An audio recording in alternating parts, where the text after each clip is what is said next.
Dari kelas 3 ID1 jurusan Teknik Rekayasa Otomasi. Saya Fauzan Mafena Ramdan dari kelas 3 EB2. 3 EB2. Kalau boleh Mas di lab ini sebagai apa dan nama Mas? Oke, baik. Perkenalkan, nama saya Ditya Sunaria. Saya pada saat ini saya yang menaiki sebagai lab robotik. Ya. Nah, untuk lab robotik itu sebenarnya ada 2 lab, yaitu lab robotik sendiri dan juga di lab sensor.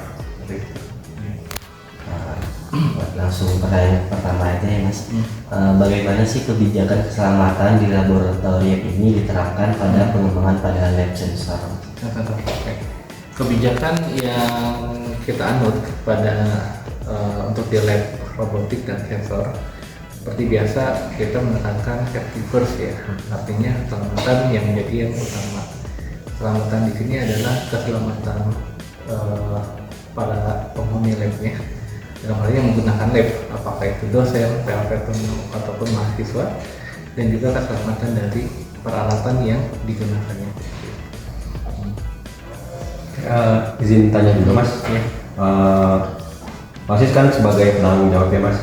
Bagaimana sih cara meningkatkan kesadaran terhadap risiko keselamatan yang terkait dengan lab sensor Mas? Nah, dalam meningkatkan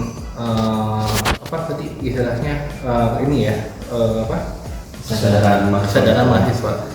Jadi sebaiknya dalam menggunakan lab itu pengajar dalam ini, baik itu dosen atau PL ataupun PLP, itu di awal perkuliahan itu memberikan semacam petunjuk ya ataupun himbauan terkait bagaimana cara menggunakan lab gitu kan. Yang pertama sudah barang tentu tolong dijaga keselamatan diri gitu kan. Terus yang kedua adalah tolong juga dijaga keselamatan mengenai peralatannya gitu.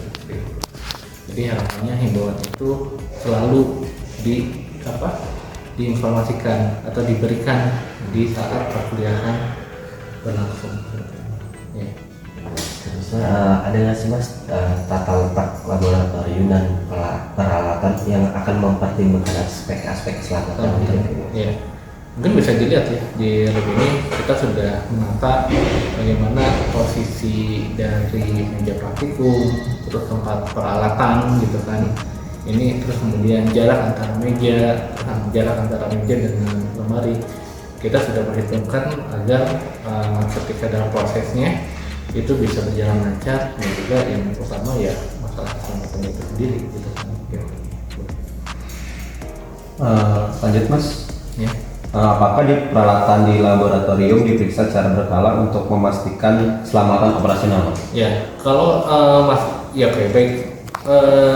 Dulunya memang dalam pengecekan peralatan itu dilakukan pada saat inventaris ya, yang dilakukan setiap hari Jumat. Namun dalam berjalannya waktu kan banyak berubah ya, jadi kadang-kadang pengecekan peralatan itu bergeser di awal ketika kita akan mulai praktikum baru dicek seperti itu. Buat sekarang Mas, jika terjadi kecelakaan kerja saat praktikum, apakah ada prosedur darurat yang telah ditetapkan Mas? Kalau prosedur darurat yang sudah ditetapkan kan tadi sudah saya sampaikan bahwa di awal perkuliahan dosen ataupun PLP menyampaikan ya bagaimana kiat-kiat untuk menjaga keselamatan, dan tadi kalau misalkan ada suatu kecelakaan gitu kan, itu harusnya sudah ada prosedurnya gitu. Ya. Untuk faktor bahayanya itu yang paling beresiko Mas di kalau di lab sensor ya relatif tidak mungkin relatif tidak terlalu besar ya gitu kan. Mungkin ini hanya paling mengenai kualitas listrik gitu kan, dan juga keselamatan dari komponen-komponen sensor itu sendiri gitu kan. Potensi bahayanya yaitu mungkin pelatihan salah polaritas atau enggak salah memberikan tegangan yang diberikan. Terus ada nggak sih Mas selama di lab sensor ini kecelakaan kerja Mas? Pernah terjadi? Kecelakaan kerja nggak cuma kalau keselamatan alat ada juga yang terjadi Jadi salah satu komponen di apa di alat peraga sensor itu ada yang terbakar jadi menutup. Nah ini juga ya tidak apakah ini kesalahan dari penggunanya ataukah mungkin karena faktor alat juga ya gitu kan seperti itu.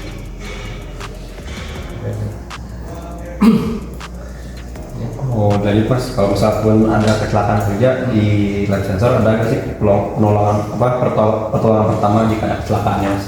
Ya kalau pertolongan pertama ya seperti biasa ya, berarti ketika kita sudah menggunakan yang pasti kan matikan dulu sumber ya, gitu kan, sumber listriknya kan seperti itu. Terus kemudian yang pasti orangnya dan alatnya harus sama juga kan gitu. Jadi yang paling ya yang bisa kita lakukan ya sensor itu hanya itu aja kan gitu ya. Mematikan semua perangkat itu dari sumber. Selanjutnya, apakah ada instruksi K3 sebelum melaksanakan praktikum, Mas? Tadi sudah saya sampaikan bahwa instruksi K3 itu merupakan keharusan ya yang diberikan oleh dosen dan juga PLP ketika mulai seharusnya tidak hanya di lab sensor saja, tapi itu sudah merupakan prosedur umum ya. Ibaratnya saya misalkan pada saat ujian ada petunjuk ada petunjuk ujian gitu kan, apa yang harus dilakukan, mana yang boleh, mana yang enggak, harusnya itu menjadi suatu budaya kita. Selanjutnya Mas, pertanyaan terakhir, Ya. ada nggak sih konsekuensi untuk misalkan mahasiswa atau pengguna lab yang melakukan pelanggaran K3 di lab? Ya, ketika prosedur tadi disampaikan oleh dosen dan PLP di awal perkuliahan dan ada misalkan praktikan yang melakukan pelanggaran, maka sudah barang tentu konsekuensinya mendapatkan surat peringatan. Tapi kita lihat ya jenis kesalahannya apakah ringan atau berat. Jadi nanti diterbitkan surat peringatan. Mas, mungkin itu saja dari kita, Mas. Terima kasih buat prosedur-prosedur buat lab sensor ini, Mas. Ya. Terima kasih banyak. Kita tutup berdua, Mas. Assalamualaikum warahmatullahi wabarakatuh. Waalaikumsalam warahmatullahi wabarakatuh.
Oke, bismillahirrahmanirrahim. Assalamualaikum warahmatullahi wabarakatuh. Waalaikumsalam warahmatullahi wabarakatuh. Baik, hari ini kita ingin melakukan wawancara di bidang industri, terutama di sebuah PT, dan kebetulan kita di sini berempat sebagai mahasiswa dari Politeknik Manufaktur Bandung.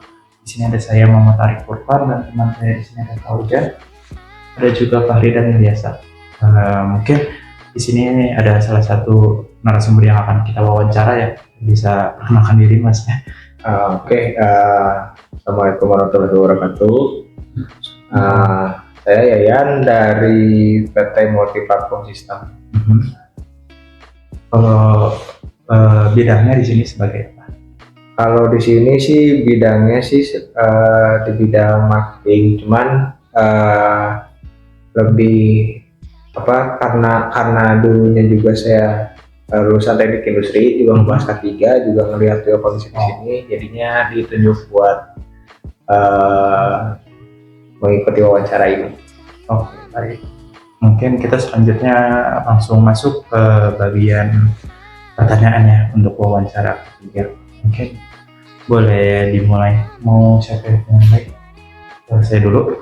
Kalau gitu gini, pertanyaan pertama untuk wawancara kali ini, kalau di sini kan adalah sebuah perusahaan software, di mana kebanyakan perusahaan software ini lebih banyak beraktivitas di dalam ruangan ketimbang daripada di sebuah plan gitu. Mungkin di sini yang bersangkut paut dengan K3 itu adalah di masalah kesehatan. Di pertama ini untuk K3 kesehatan di sini bagaimana untuk para karyawan yang sedang bekerja, apakah mereka secara full day akan berada dalam ruangan untuk mengerjakan suatu proyek, atau biasanya dilakukan ada istirahat, kegiatan olahraga rutin, atau kegiatan kesehatan selain dari itu? Oke. Untuk kegiatan pengerjaan teman-teman software itu full time ya, dari jam 9 sampai jam 6. Untuk istirahat itu di jam 12 sampai jam 1, seperti itu. Untuk kesehatan dari teman-teman software sih, kalau misalkan berhalangan untuk datang ke kantor gitu, tapi masih ingin mengerjakan kerjaan gitu ya, kita ada program work from home gitu. Oke. Itu. Siap. Kalau misalkan mengenai yang tadi kesehatan gitu, perkara misalkan sakit, medical check up, asuransi dan sebagainya, itu apakah disediakan untuk di PT ini? Untuk asuransi sih kita belum ada ya. Untuk kesehatan teman-teman di sini ya mungkin ya lebih ke arah, kalau misalkan dari diri pribadinya, kalau misalkan tidak bisa ke kantor ya mengabari manajemen, kalau misalkan tidak bisa ke kantor, seperti itu. Baik. Mungkin selanjutnya pertanyaan boleh diajukan dari teman-teman yang lain.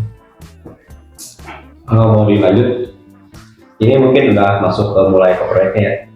Nah, gimana sih manajemen menangani dan melaporkan kecelakaan atau insiden yang terjadi di dalam suatu proyek?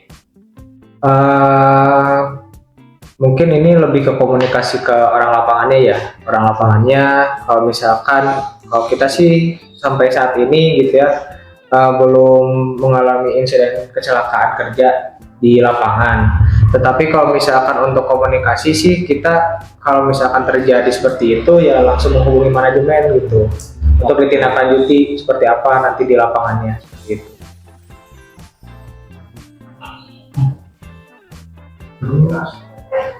Terus mungkin pertanyaan selanjutnya, bagaimana tantangan utama dari PT MTS ini tentang pengelolaan K3? Mungkin dari saya sih melihat tantangan kita tuh yang pertama dari alat-alat keselamatan kerja masih terbatas, hanya sebatas dari sarung tangan, helm proyek, seperti itu. Untuk safety yang lain, sama safety boot disediakan di sini. Terus mungkin dari segi kerapihan teman-teman juga mungkin nanti bisa ngecek juga gitu kan. Mungkin untuk kenyamanan dari teman-teman untuk bekerja di sini mungkin kurang nyaman, karena yang pertama belum adanya rak khusus untuk alat-alat gitu, untuk display juga masih belum ada, seperti itu. Kalau untuk kondisi di lapangan sih mungkin kami untuk alat keselamatan kerja belum terlalu lengkap ya, karena kita ngelihat dulu kondisi di lapangannya, pekerjaannya. Oh mungkin teman-teman butuh alat ini untuk keselamatan kerja seperti itu. Terus mungkin pertanyaan dari saya, di perusahaan ini ada gak sih potensi bahaya yang timbul gitu dalam bekerja? Dan bagaimana mengidentifikasi potensi bahaya sendiri? Untuk potensi bahaya sih kemungkinan nggak ada sih ya, nggak ada, karena ya untuk pengerjaan hardware, terus juga untuk software juga, apalagi software ya banyaknya kan di depan laptop kan. Mungkin kalau misalkan kita menangani potensi bahaya untuk pengerjaan kayak panel, karena kan ngebor terus bikin panel, itu kita mengutamakan keselamatan kerja sih, kayak misalkan pakai sarung tangan gitu, pakai sepatu kayak gitu. Mungkin masih berkaitan tadi dengan identifikasi bahaya ya. Jadi kalau misalkan dari pekerjaan pekerjaan software, mungkin secara langsung nggak ada gitu dampak bahaya. Tapi kalau misalkan kegiatan kayak misalkan kan salah satu yang tiga itu ada kayak misalkan kegiatan yang dilakukan terus-menerus berulang-ulang. Pasti. Seperti itu kan biasanya juga menyebabkan mungkin lelah, fatigue gitu. Dan juga mungkin kesehatan mental, postur tubuh yang kurang baik juga mungkin bisa mempengaruhi. Lalu untuk sebenarnya sih ini masih ke K3, cuman dalam rangka 5R gitu, untuk kebersihan, dan kalau misalkan kita nanti akan lihat kan biasanya di sini setiap perusahaan biasanya ada logistiknya, penyimpanan. Nah, mungkin kalau di sini untuk penyimpanan logistik berhubungan dengan 5R ini, apa sih yang dilakukan biar misalkan ada barang itu terjaga rapi, terus barangnya dirawat gitu supaya tidak rusak, dan barang-barang supaya tidak hilang gitu. Jadi inventory di perusahaan ini seperti apa? Kalau inventory, kita punya warehouse di dekat ruang meeting. Cuman sih kebanyakan teman-teman hardware sih banyaknya nyimpan barang-barangnya di ruangannya gitu. Jadi kayak misalkan kabel kayak gitu biar gak ribet gitu. Nah masalahnya adalah tim hardware itu nggak punya rak khusus buat nyimpan itu, masih kekurangan itu. Jadi untuk kerapihan seperti itu. Ya menyambung lagi tentang pakif gitu. Sebenarnya kita sih fleksibel ya. Kalau misalkan teman-teman software misalkan mau istirahat dulu, misalkan kayak mau kemasi dulu atau kayak gimana sih, kita fleksibel sih buat nggak jenuh di kerja.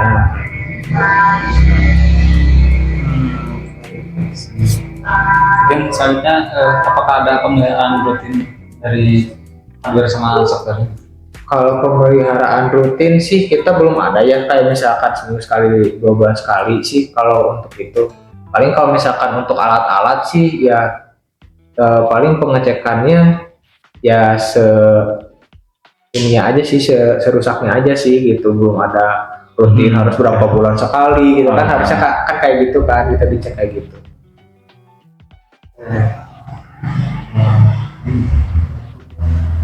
Selanjutnya mungkin dari saya, bagaimana manajemen mendorong keterlibatan karyawan dalam inisiatif pencegahan ketiganya itu sendiri, adalah namanya mendorong keterlibatannya gimana gitu? Mungkin sih ada sih kayak untuk misalkan teman-teman hardware kan biasanya yang ini kan yang untuk barang tolong disimpannya di sini misalkan, atau barang ini mau digunain lagi atau enggak gitu. Jadi memang udah ada dorongan untuk kerapihan, dari segi kerapihan. Cuman ya dilihat dari kebiasaan gitu, kebiasaan teman-teman di sini, terus juga belum ada ketegasan dari kurangnya ketegasan dari manajemen gitu, terus juga dari segi display untuk taruh barang itu sih yang lebih mempengaruhi. Teman-teman belum belum terlalu ini ke K3 gitu. Kayak gitu.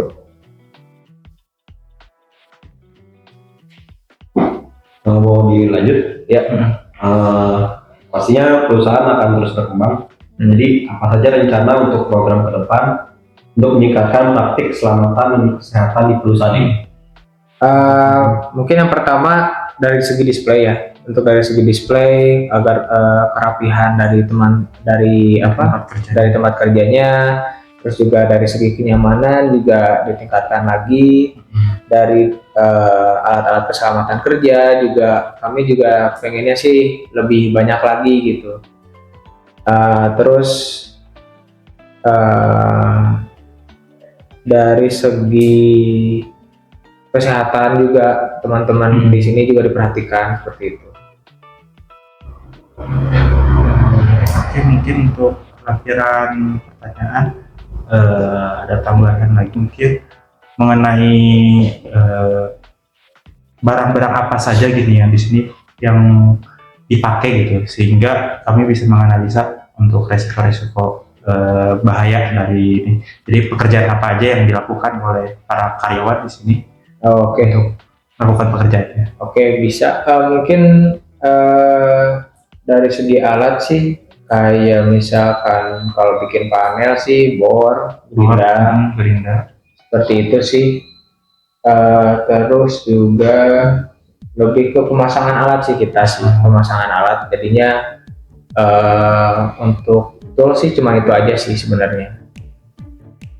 Kalau yang dari barang-barang elektronik ada yang bisa dijelaskan lebih rinci ya? Misalkan komputer, terus mungkin ada controller atau apa yang biasa dipakai di satu plan gitu biasanya yang dikerjakan.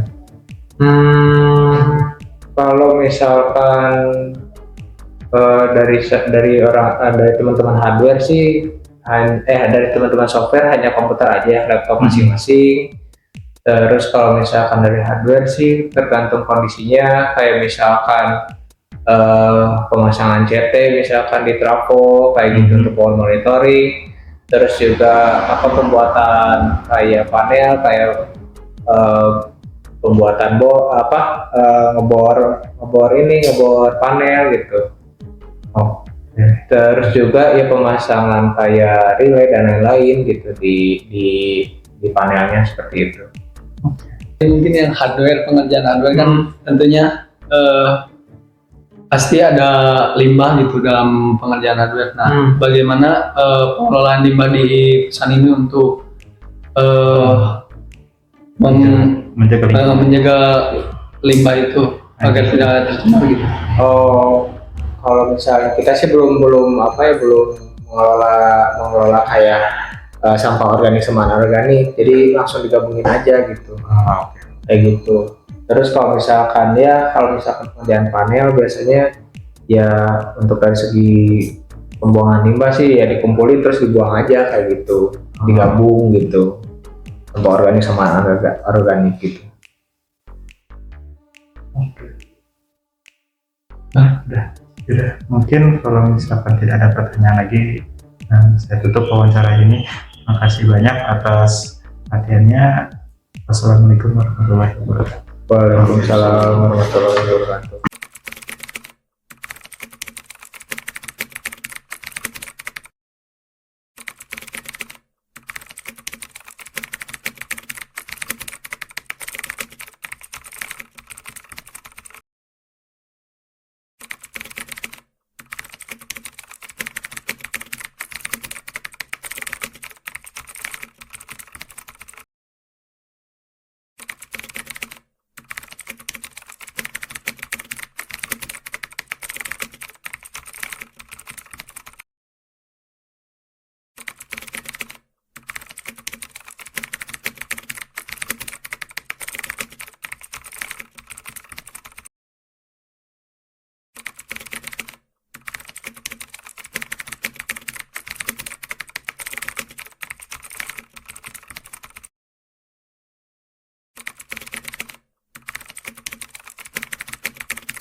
kecelakaan ini pengunjung serta karyawan ya, seandainya ada contohnya pingsan nih contohnya ya, pasti kita bawa langsung ke klinik. Kita kan dekat klinik Mitra yang di sini.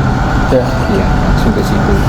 Pasti itu langsung kita bawa. Kita punya kursi roda juga, punya tandu. Pasti kan karena dekat kan langsung. Karena kalau di sini nanti kita nggak tahu makin lama. Jadi kalau ada yang pingsan, kecelakaan atau apapun langsung kita bawa ke klinik. Nanti klinik yang mau ke rumah sakit, mau gimana, oh ini cuma cukup dirawat. Sering sih kita nemuin kayak gitu. Kita karena dekat kebetulan kan, yang di sini samping Indomaret ini kan. Betul.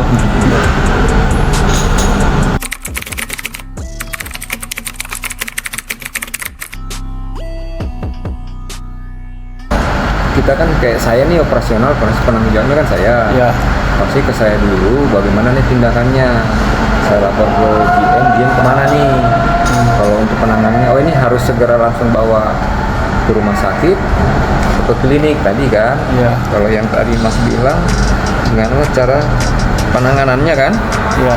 Itu tadi penanganannya. Terus kita ada tandu, ada kursi roda. Kalau masih bisa kursi roda kan. Kalau masih udah tandu langsung, kalau nggak bisa jalan langsung pakai Grab atau kita mobil selama ini gitu.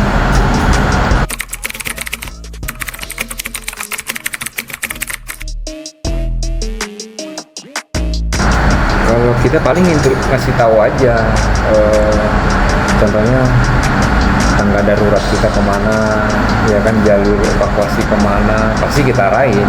Ya. Jadi contohnya ruangan yang berbahaya mana, pasti Lebih ke arahan. ya arahan aja sih, pemberitahuan. Jadi jenis pelatihannya ketiga itu sendiri arahan gitu sendiri ya? Arahan Ya, aja. arahan. Karena kan bukan pabrik, kalau pabrik ini ya. Iya, betul.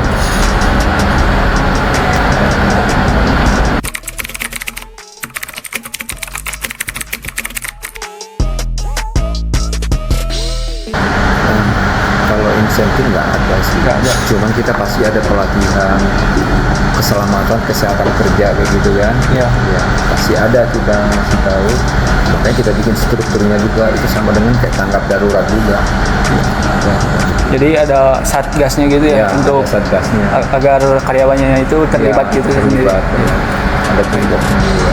Nanti kita kasih tahu ya.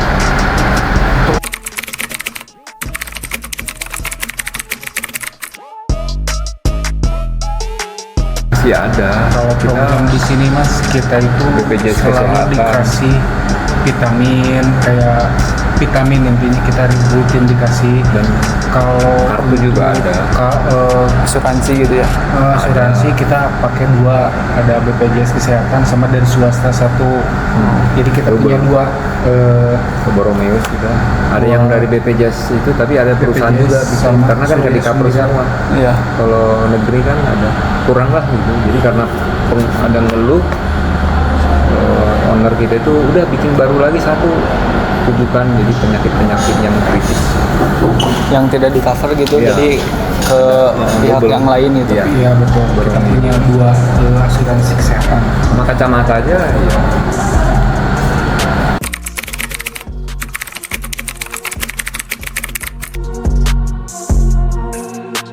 Sama tadi kita ada strukturnya juga, pencegahan dan penanggulangan kan. Iya. Kita ada latihan juga, pemberitahuan sebelum kebakaran itu kan nggak ujuk-ujuk langsung kebakaran, karena ada di gedung itu kan pasti ada alarm tuh. Iya. Ya, ya ada smoke detector untuk deteksi asap, ada heat detector untuk deteksi panas, ada namanya sprinkler untuk memadamkan. Ini kita ada pengarahan buat security, outsourcing terutama kan. Iya. Sering di lapangan, engineering, outsourcing.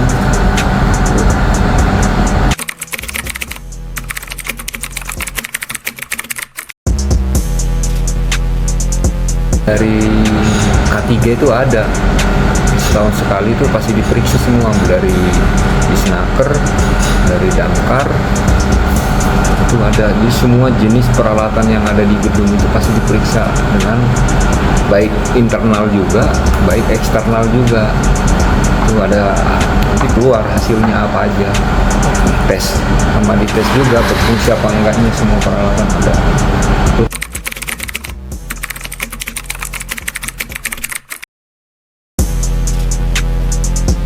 Nah kalau limbah kita kan ada B3, organik, non organik kan. Iya. Nah, kita ada ruangannya situ B3 kan tuh.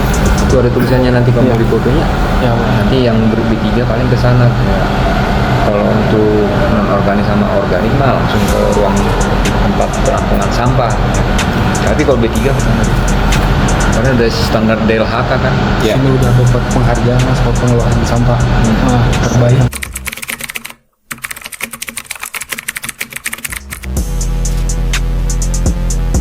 Kalau di depan itu ada security juga, ada orang parkir juga. Terus kayak yang paling sering kan di depan itu jalur cepat. Paling kita kasih kun Untuk apa? kon itu untuk pembatas saja. Terus paling ada sih kita di depan, yang security di depan. Itu untuk pengaturan khusus. pengaturan sama parkir, untuk pencegahan biar nggak terjadi kredit, kecelakaan juga.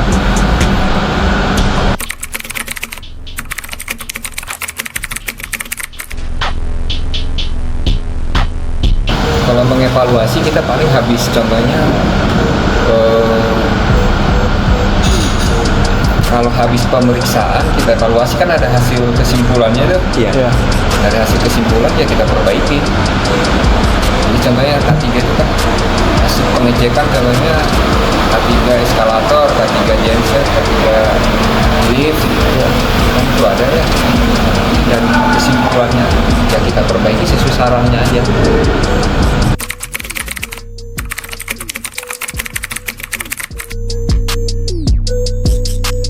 Pasti selalu evaluasi. Hari Rabu kita itu seminar K3 standar grup Jun harus ke Jun. Kan K3 itu kan banyak kan. Iya. K3 itu kan orang berpikirnya K3 mana dulu.